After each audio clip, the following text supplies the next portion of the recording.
કેટલાય સમુદાયોનો ઇતિહાસ એક અનોખી ઓળખ લઈને જન્મે છે।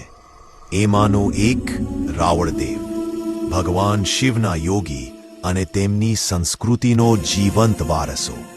કહેવાતું છે કે ભગવાન શિવે દેવી પાર્વતીની સુરક્ષા માટે એક વિશેષ યોગીની રચના કરી અને એમનો જન્મ થયો રાવળદેવ તરીકે। ભગવાને તેમને અક્ષય પાત્રનો વરદાન આપ્યો, પણ જ્યારે રાવળદેવે પહેલીવાર ભોજન સ્વીકાર્યું ત્યાંથી આ વરદાન સરી ગયો અને તેમનો જીવનમાર્ગ ભિક્ષા અને સેવા બની ગયો। રાવળદેવ સમાજની ભૂમિકા હતી ધર્મસેવા, મંદિરોમાં આરતી, મંદિરોમાં ડાક વગાડવી, ધાર્મિક વિધિઓ, ભજન કીર્તન અને યોગી તરીકે સમાજને માર્ગ દર્શાવો।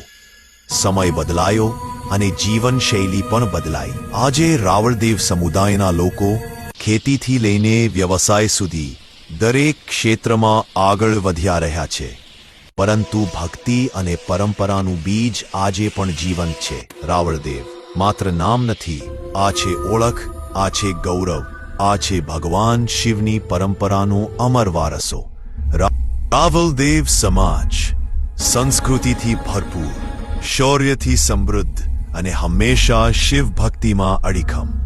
રાવળદેવનો ઇતિહાસ આપણે જાણવો પણ જોઈએ અને આવતા પેઢી સુધી પહોંચાડવો પણ જોઈએ।